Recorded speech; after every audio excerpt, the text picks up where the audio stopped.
For most of my life, the United States had a free trade orthodoxy. The pendulum swung back hard towards protectionism. It's more that solar has been caught up in this massive ideological and political shift. Christian Roselund has a strategy for when a new solar tariff petition drops. Turn off your phone, then get to reading.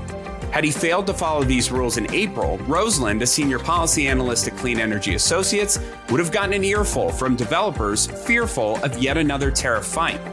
U.S. solar manufacturing giants First Solar and QCells are putting their weight behind the latest threat to an already fragile solar supply chain.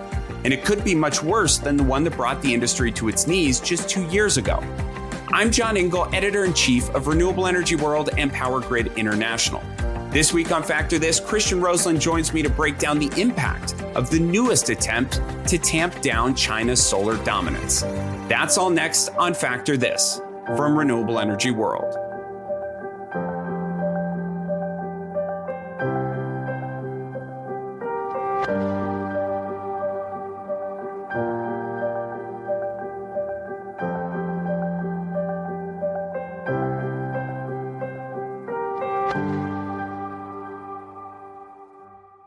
Christian Roselund, thanks so much for joining the Factor This podcast. It's great to see you.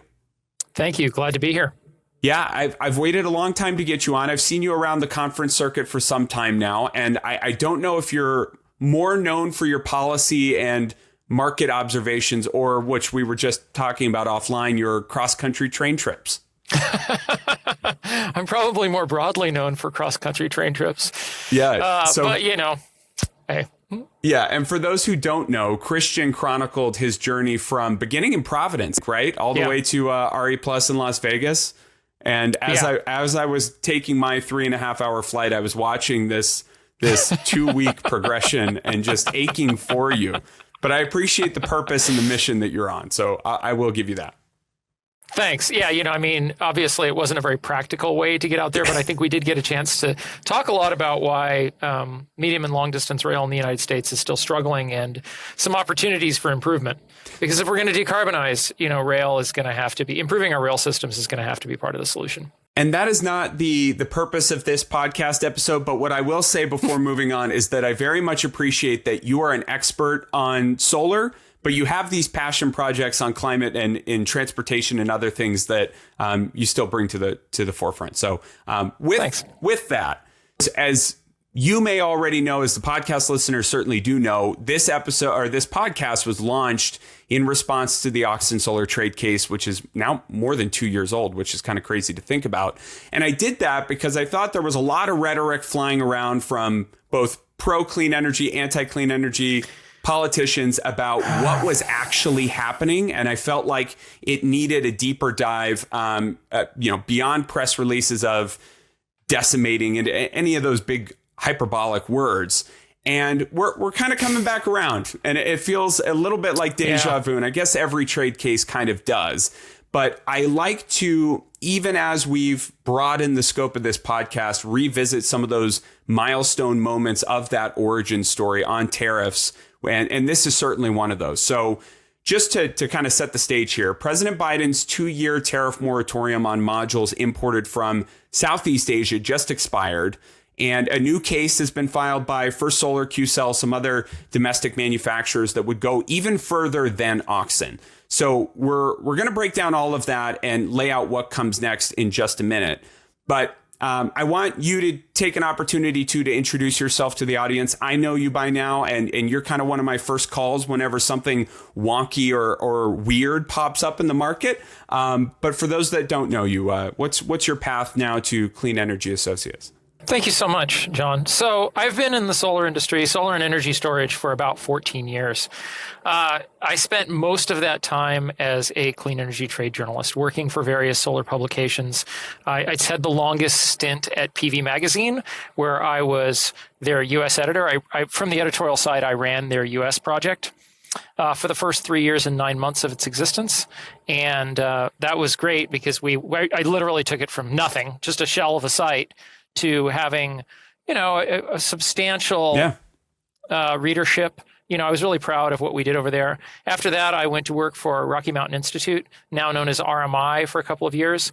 A little bit of a detour. I was their editorial director, but I was still, they wanted someone who could write and work on the comm side, but also still understood the technical details. But, that was a little bit of, like I said, it felt like a little bit of a detour. My subject area knowledge within solar wasn't really being taken advantage of there.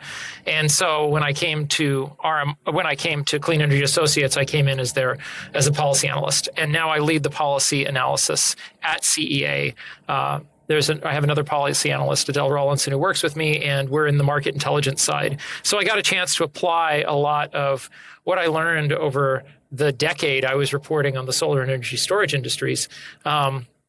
Particularly, I have to say the trade cases in 2012, 2014, the Section 201 investigation, all of those I was covering very closely. And so I really got a chance to go into the weeds of those as a journalist. And now I've gone even deeper on those matters over here at CEA. And maybe this is a weird foreshadowing of my career, because what you were describing is pretty much exactly what I do now as the editor-in-chief of Power Grid International and Renewable Energy World. So look at that. Yeah, there you go. That's and it's interesting. You talk about these cases and the sort of the pro and anti rhetoric. One of the things that I noticed early on was that a lot of claims were being made both by the proponents of the cases and the defendants in 2012 and 2014, and then none of them came true. The proponents said, we have to do this to rescue so we can have a domestic solar industry, and then domestic solar kept declining year after year. I mean, it didn't save the domestic solar industry at all. And the opponents said, this is going to destroy the solar market. And that didn't happen either. But I will note that it's 2024 now, and the circumstances of this case are a little bit different than we had in 2012 or 2014. I think the fundamental dynamics of anti-dumping and countervailing duties are the same, but it's a different time and we're in a different market. So maybe it's time to revisit some of those expectations. Yeah, and I'm glad that I have a journalist at heart on this, because journalists are good at putting puzzles together and figuring out, what seems off and where we might be heading. So I think that'll all be very helpful. And we've already started to dive into a little bit of jargon. So I do want to do some foundational setting here on what we're talking about. So for those that didn't listen to those first 4 episodes of this podcast on the Oxen case, I wish you did, and you still have time because those will live on the internet forever. But what exactly are we talking about with tariffs? Let's do that. So before we dive into where Oxen stands, the moratorium expiring, and this new case, can you set a high-level foundation for what we're talking about with solar tariffs and the different buckets that these cases fall and orders fall into, so that we can at least establish some clear lanes here? Sure. So, it's interesting. If you go far back enough, the authority to set tariffs on imported goods is assigned to Congress, not the presidency in the Constitution. And in the 20th century, though, there were some exceptions being made, some exceptions that gave in various trade laws that gave the president the power to impose tariffs, usually through the U.S. Trade Representative. So, for instance, when you hear about the Section 201, Section 232, Section 301, those are sections usually of the Trade Act of 1974 that give the president the ability to impose tariffs after an investigation. And those are often, one of the things about those tariffs, they're often at a standard level. Like the Section 201 tariff right now is 14.25%. It'll go down to 14%. That's the Section 201 on solar. Section 301, that one's at 25% for a lot of goods. There was another list that was at 7.5%. Now some are 50 or 100%, but they're known quantities, right? Those are set tariffs. And then you have the world of anti-dumping and countervailing duties. And this is a situation where a domestic manufacturer goes to the U.S. Department of Commerce and alleges that foreign producers and importers are breaking U.S. trade laws. And the Department of Commerce is given the authority to investigate these things and to find out if goods being brought into this country are being sold at less than fair market value, which is dumping, or if they are benefiting from subsidies deemed to be illegal that can be offset, right? I think more, I think a better way to put it is subsidies that should be offset by duties, right? And that's what the countervailing is it countervails or offsets the impact of these subsidies that are forbidden under trade agreements. Now, that's just sort of the basics. But the way Department of Commerce goes about this, I think, is really important to understand. And that is, Department of Commerce has what they describe as a quasi-judicial process. It's a very rules-based, highly technical process where they investigate these matters and they come to determinations of whether or not there has been dumping or whether or not there are forbidden subsidies, and then they assign duties based upon, research and formulas. And all of that sounds like this would be a very perhaps predictable process. But actually, that whole process of setting duties administratively is what makes it unpredictable. And so when you go into an anti-dumping countervailing duty case, the duties are unknowable. You cannot know at the beginning of the case what number Commerce is going to come up with. And this is assuming that they find dumping or subsidies. They do most of the time. There's also a role for the International Trade Commission, where the International Trade Commission has to find that U.S. Domestic producers are either being injured by imports or threatened with injury. They also do most of the time. Like 74% of the petitions over a 10-year period ended up in duties from 2012 through the end of 2021. So, but this entire process here, it leaves a lot to the discretion of Commerce in terms of how they determine these rates. And they have their formulas, but good luck from the outside figuring these out and figuring out what they're going to be. The other thing about these is, in addition to being unknowable, they're retroactive. So in the preliminary determination, you will get a rate, and that rate will be the basis for the bonds that you have to post for any goods that you bring in, and then it will be trued up at the final determination. But then at the final determination, they set that new rate that they set. That's a cash deposit rate going forward, but you won't know how much you actually have to pay until about 2 years later. When we looked at it, it was 14 to 34 months after the period of review. So that means that for years, you've got liability for duties, but you don't know how much they're going to be. So unpredictable, it's unknowable, retroactive.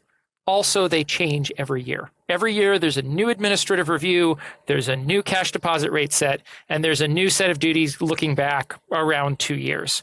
And these three aspects of anti-dumping and countervailing duties make them really challenging for anybody that's dependent on imports. It makes it very forbidding to import these goods, because if you're on the hook for duties, if you have a financial projection, but you've got one line here that's just unknowable right now, good luck finalizing that financial projection for your project.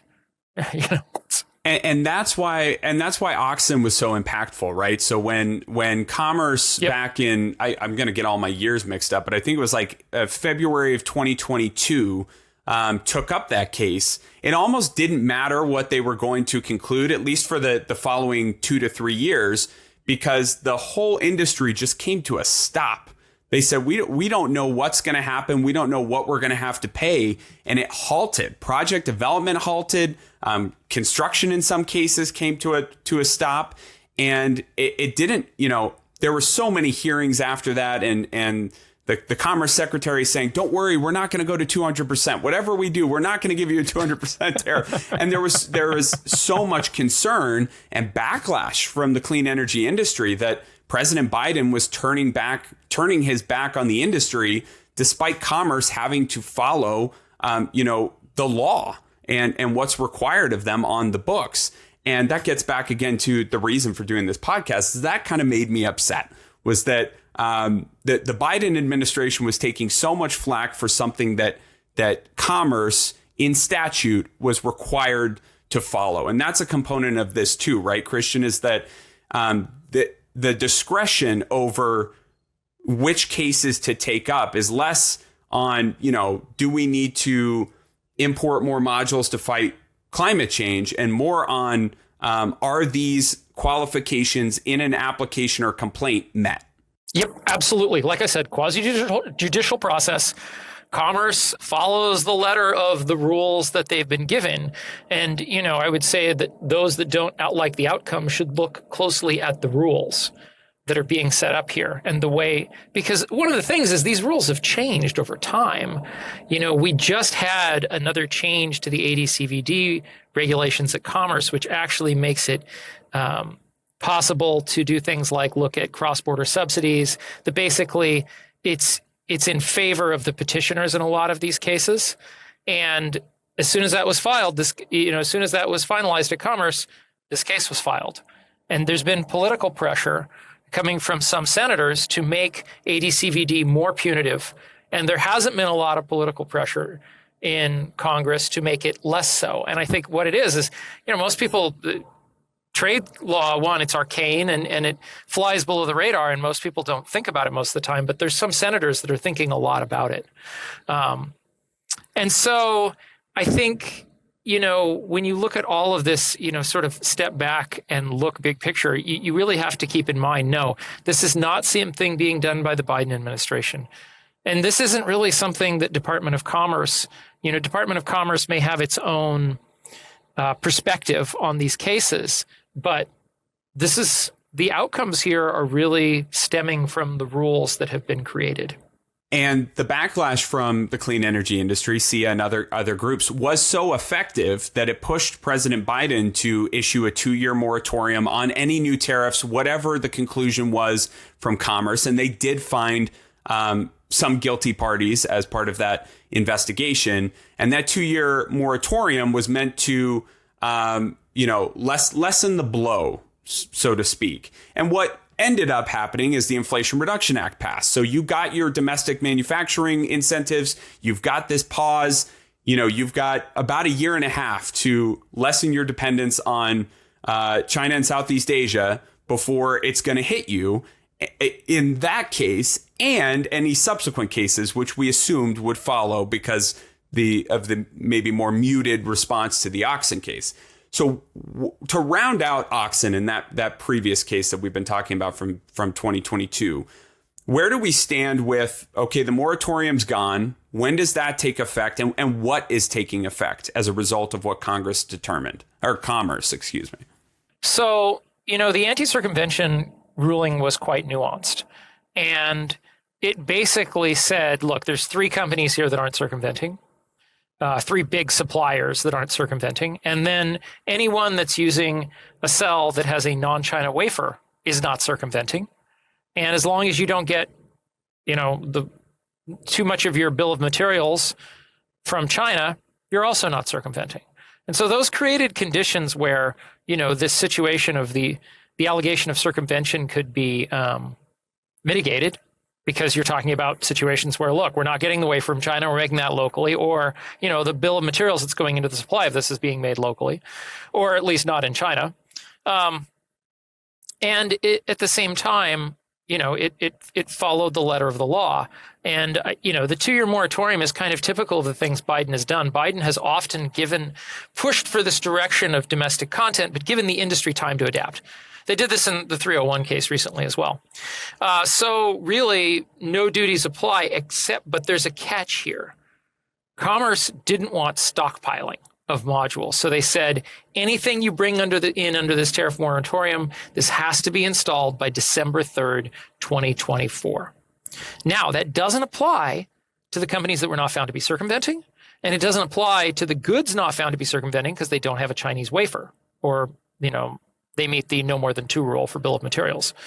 So, there's actually a fair amount of the product that's in the United States that doesn't have to meet that requirement because it wasn't found to be, it's not circumventing in the first place. But there's also a lot that did, and that has to be installed. There has to be a plan to install that on racks by December 3rd, or there will be application of duties. And by the way, that can be the 239% rate, because this is based on the rate from the China 2012 solar orders.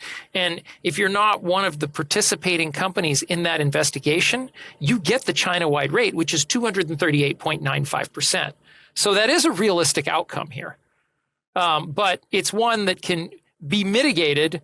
And I think that, it's not really very challenging, frankly, to mitigate by just doing the correct things to make sure that you are sourcing locally. So we know that around 80% of U.S. solar supply comes from Southeast Asia, the subject countries of that investigation.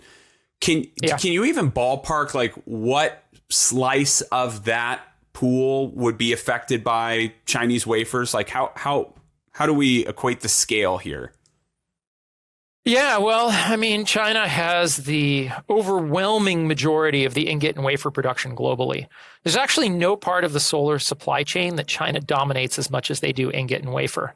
So that was actually an interesting move by the Department of Commerce in that it forced some diversification of ingot and wafer production, which I think, in the long run could be argued is a good thing for the industry no matter where you are, no matter what side of this you're on.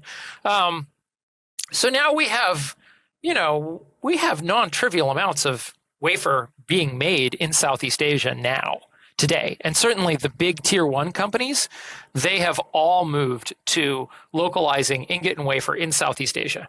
Okay, that's good to know. Okay, so December 3rd is the big date remaining on the Oxen stuff, right? Yep. Okay. Get your stuff in, have a plan to install those mods on racking or tracking. They don't need to be plugged in, but they need to be put on the racking or tracking by December 3rd. So then help me understand what's different about this more recent AD/CVD push by domestic manufacturers. So, the last one was the allegation that the manufacturers in Southeast Asia were basically they were getting around the solar orders by doing minimal processing in Southeast Asia. Now, the solar orders that were against China. On right. China. Yeah. They were circumventing the solar orders on China. The idea that making cells is minimal processing, I think, was difficult for anyone in the solar industry who understands the technical details of these processes to swallow. But okay, sure. If the R&D is being done in China, you certainly have a better case there. So this is a completely new allegation. The allegation now is that cells, whether or not assembled into modules, are being sold into the United States at less than fair market value and are being subsidized and benefiting from subsidies that are that are forbidden under trade law. And almost all of our cells come from Southeast Asia, correct? That ultimately go into modules here in the US. And a lot of the capacity additions that people see in press releases or news articles are about module assembly, not this full life cycle. I know Hanwha QCells is trying to do that at their Dalton facility in Georgia, but few others are or have any capacity for it. No, right now there is no commercial cell production in the United States. There might be some pilot lines out there running, but on a commercial scale, there is no crystalline silicon cell production. There are factories that are underway that in some cases even have been importing tools, but they are not online yet. So there is no cells. There is First Solar, which has thin film, which doesn't need it's an integrated process. So you could say that there's a step that's a cell step before, but there's no silicon wafer that goes into that, and there's no crystalline silicon cell there. So there's none of that in the United States. So we are totally dependent on imports for any modules that are being made in the United States as of now, until those cell factories come online. Incidentally, 2 of the petitioners have access to cells from Korea, which is not under investigation. But yeah, we're overwhelmingly, these cells even for U.S. module factories, come from Southeast Asia because we can't bring them in from China because we have AD/CVD orders on Chinese solar cells, right? So we get them from Southeast Asia, or in the case of one of the lead petitioners, Korea. And what's interesting about this, so with the Oxen case, when that came down and Commerce took it up, it was like a bomb went off in the industry. Everyone was sounding their alarms of we're screwed. I didn't see that same reaction to this new case, which seems on its face as more impactful. And the criticism of Oxen was initially not even the merit of the case, but more so, who is Oxen? They shouldn't have standing because they only produce 100 megawatts a year. And why are we letting them destroy our country's solar industry? But now we have likely a deeper case in its impact coming from some of the heaviest of hitters in our industry, and not the same response. So I'm curious. I mean, that's kind of an open question, but I'm curious if you have any similar thoughts on that divergence. Maybe it's exhaustion, or maybe it's just like, oh, well, here we go this again. was coming.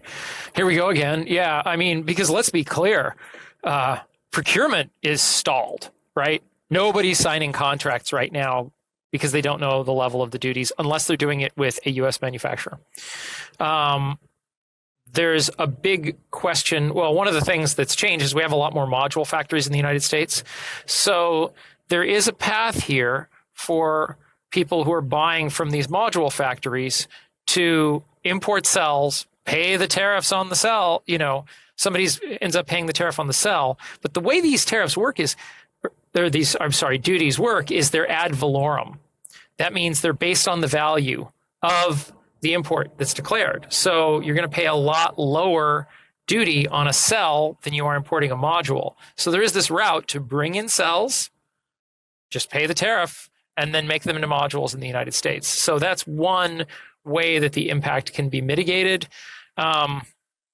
Everybody's scrambling to get cells from somewhere that isn't Southeast Asia. There's a lot of interest from a particular factory in Laos and some factories in Indonesia. I would say that, but procurement this is stalled procurement for a lot of projects. It's pushing back timelines. I think the other thing that's going on here is that for the projects being built for the rest of this year, a lot of them already have modules. We've imported a lot of modules. We estimated around 35 gigawatts of modules sitting in warehouses at the end of Q1. And a lot of this is bring them in time to beat that, the end of the emergency moratorium.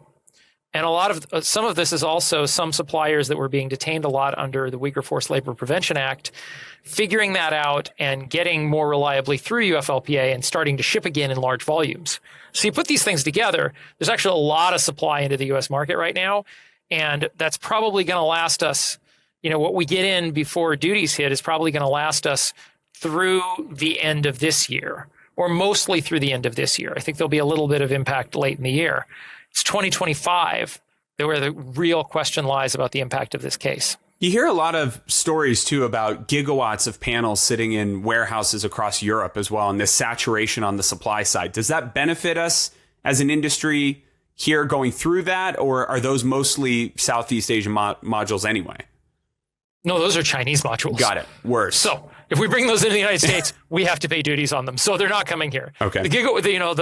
The dozens of gigawatts of modules, or however many it is in Europe, are not coming here.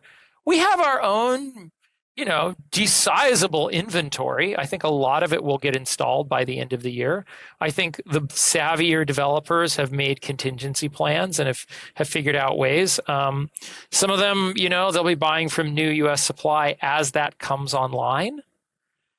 But I think there's no way that this case doesn't throw the industry for a loop. There's no way that this doesn't reduce installations in 2025. We just don't have enough cells globally that it will not be subject to duties. And we've got some cell factories coming online to start ramping by the end of this year, but it's a very small portion compared to U.S. demand. There's definitely there's a supply crunch, and maybe we'll get more factories that are being inspired by this case, but those will take time to come online. It's funny, big picture, going back to 2012, when we had, there was not an appreciable dip in 2013 in installations. But when you look at the portion of the market that was being served by Chinese solar back then, it never really got much above 50%.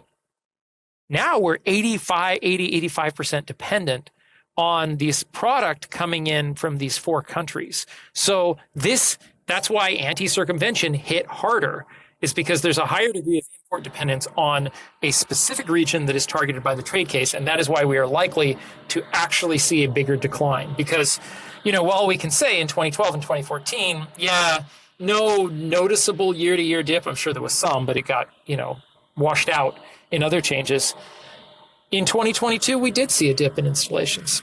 And there were multiple policies behind that, but I think that it was very noticeable that after that case was filed, imports cratered.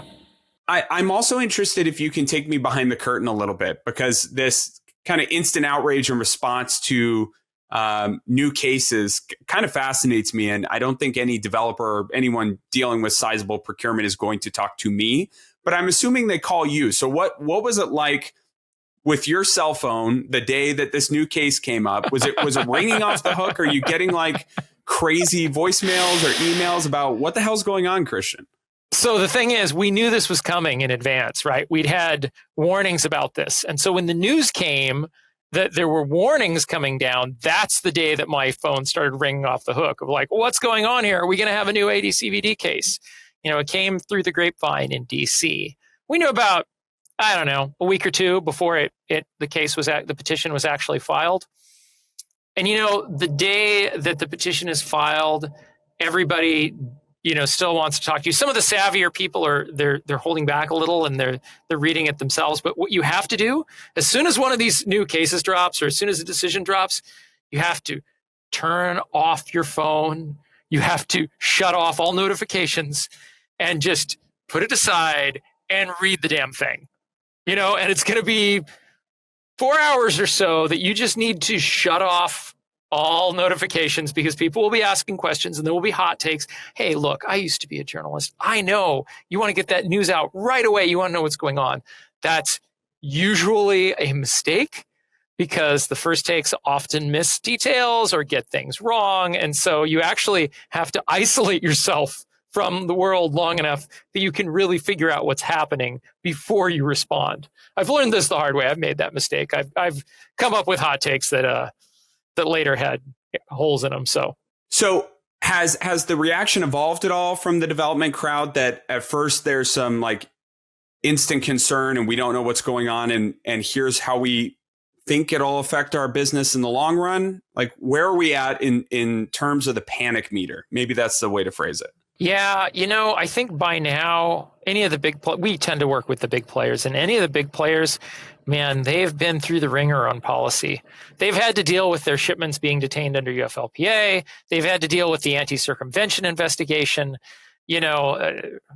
like tariffs and rumors of tariffs. So by now, most of them are pretty weathered, and they're sort of thinking this out, and they're planning this out strategically. And as time goes on, they do have more options. The Indian developers are starting to build more cell and modules. Some of that is only dedicated to India, so some of that will not be available. We're marginally getting more options outside of Southeast Asia, but it's thin. Like I mentioned, there's a certain cell supplier in Laos that has become very popular right now.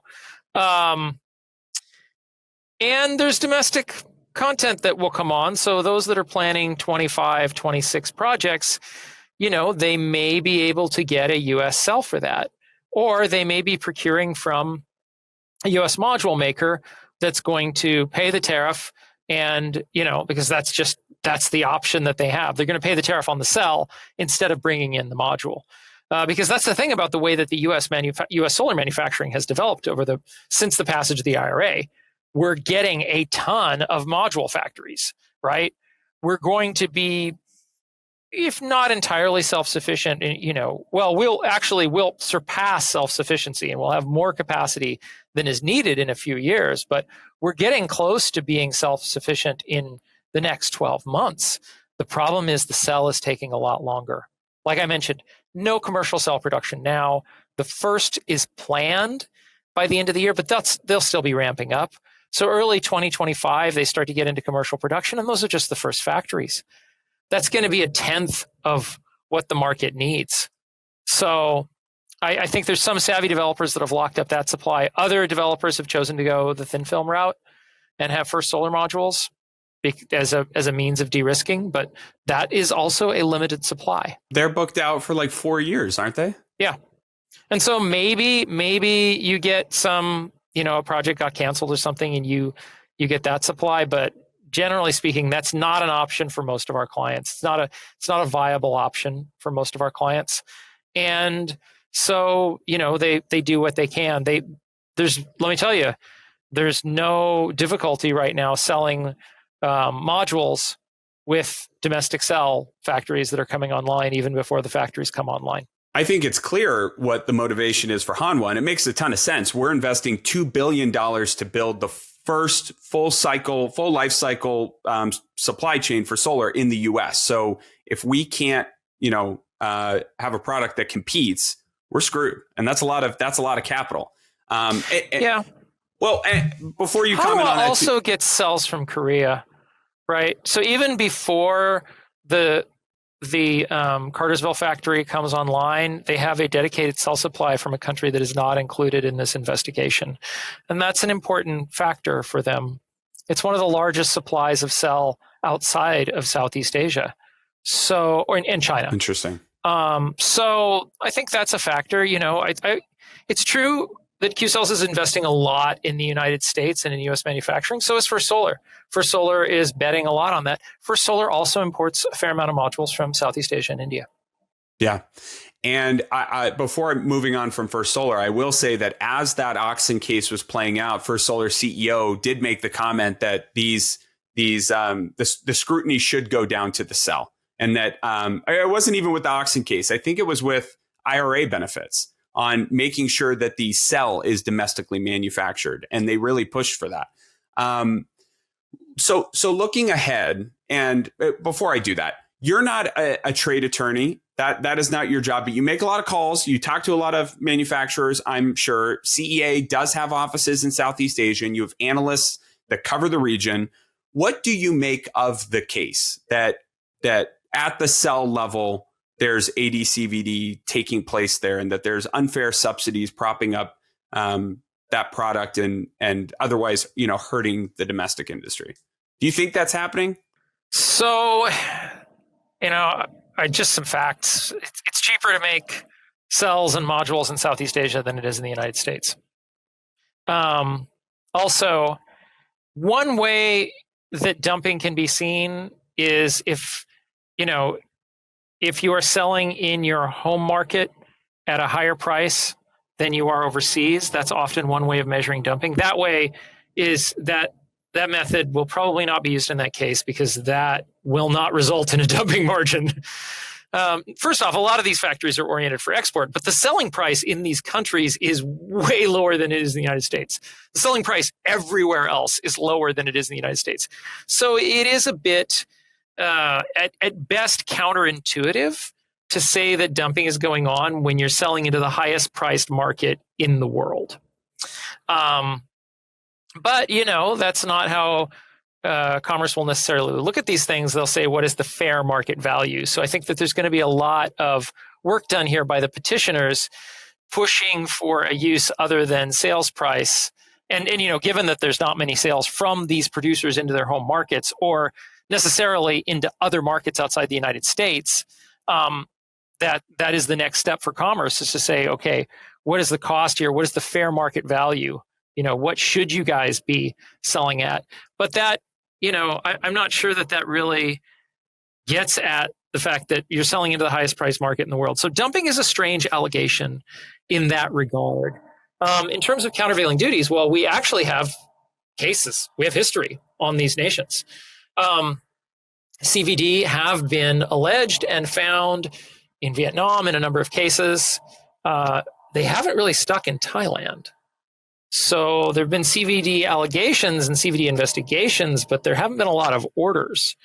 However, now commerce can look at cross-border subsidies. So they can look, and we know which ones, they're in the cases, right? They can look at provision of polysilicon for less than adequate remuneration, LTAR, as they say in the trade world. And they're going to look at preferential lending under the Belt and Road Initiative. And when they do this, similar allegations were made and investigated in the China solar orders, and they're still doing rulings on those. So we can look at the numbers that they have from those. They aren't particularly high, but what's worrisome in this case is the use of something called adverse facts available. And adverse facts available that is when commerce doesn't get the information that it's looking for, and it basically says, we're going to use whatever facts we can find, and we're going to use the least favorable ones that we can.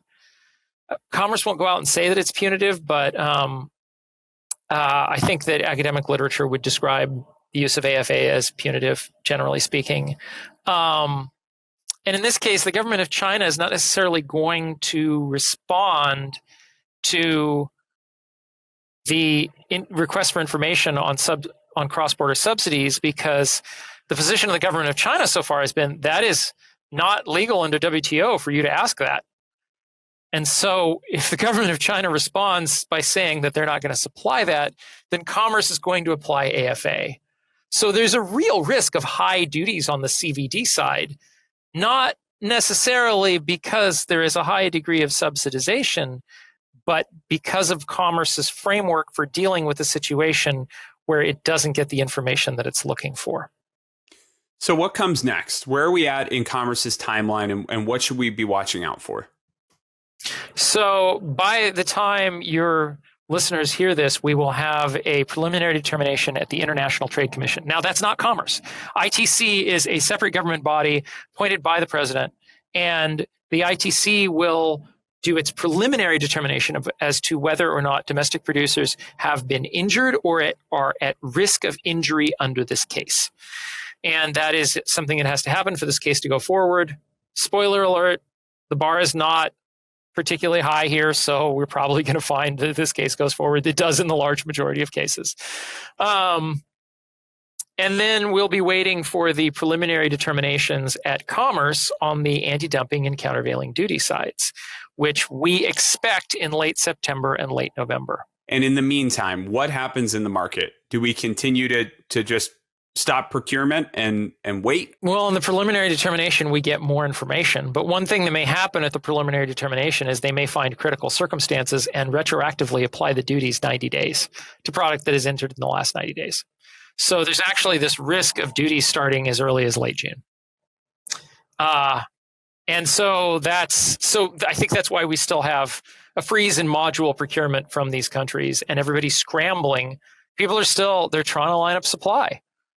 They're trying to figure out where they're going to get their supply that is not potentially subject to duties. So if it takes us a decade or more to scale up the domestic manufacturing base to, meet the needs of this market, are we just going to be in this cycle? Have a trade case, get through it, new duties, new trade case, get through it, and, until the end?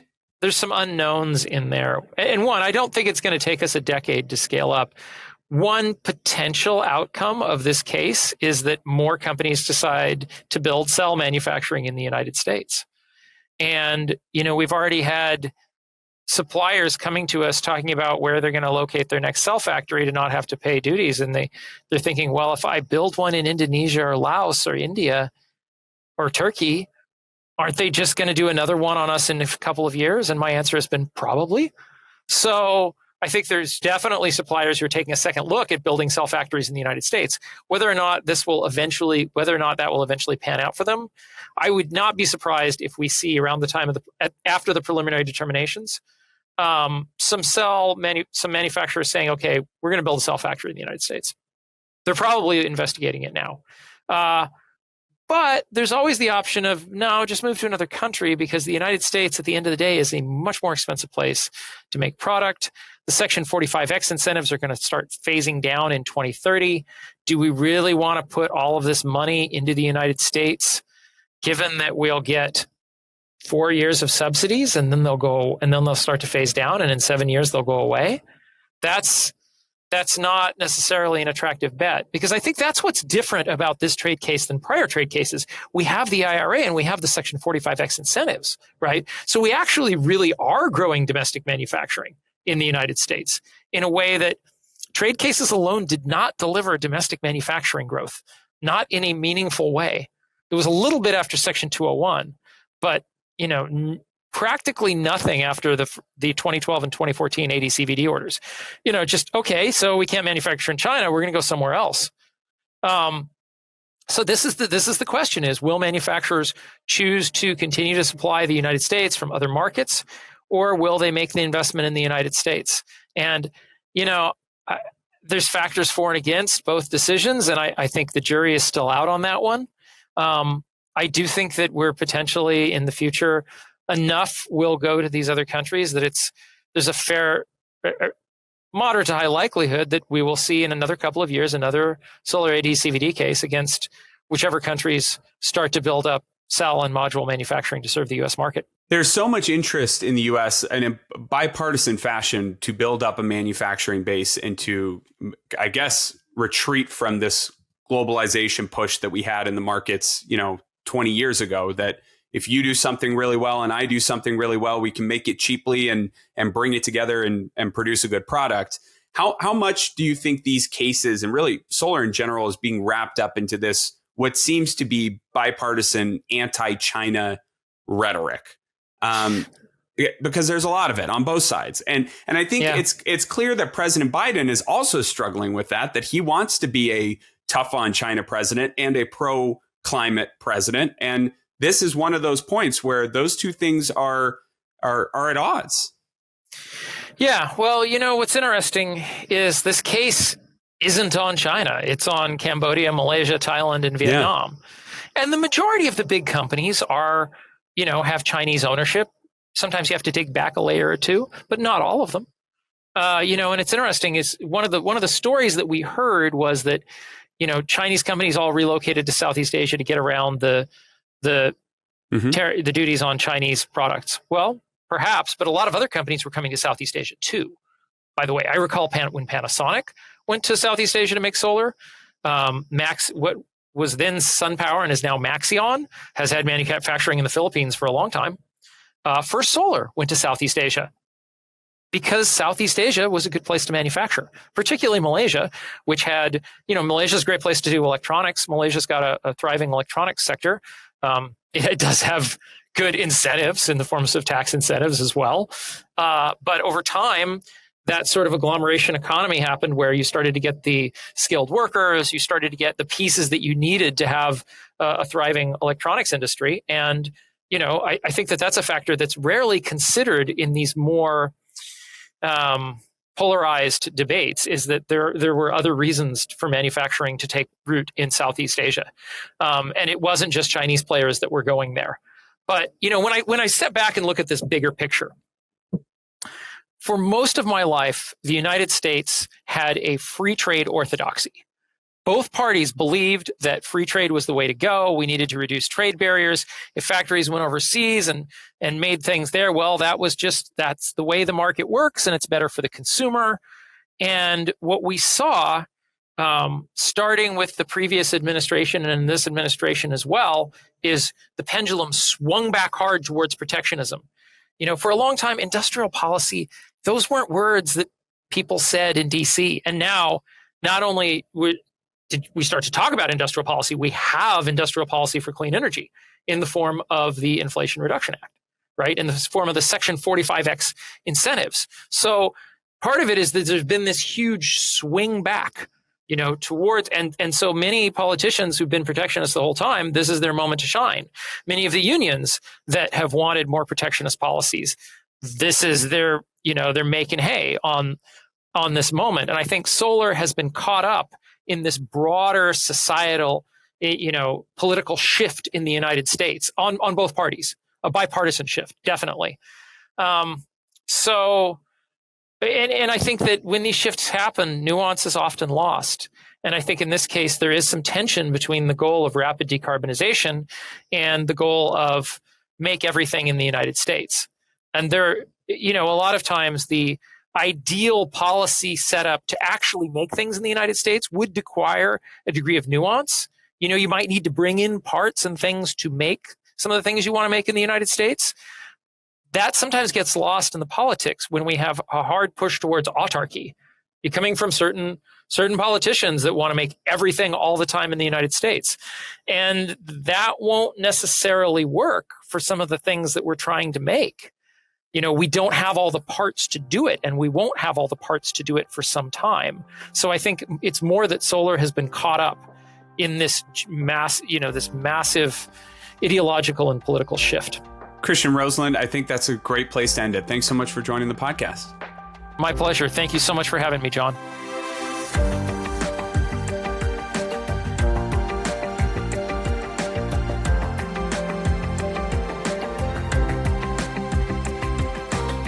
Thanks again to Christian Roselund for joining the podcast. Factor This is a production of Renewable Energy World and Clarion Energy.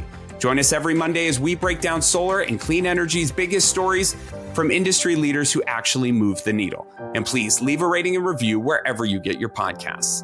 Thanks for listening, and we'll see you next time on Factor This from Renewable Energy World.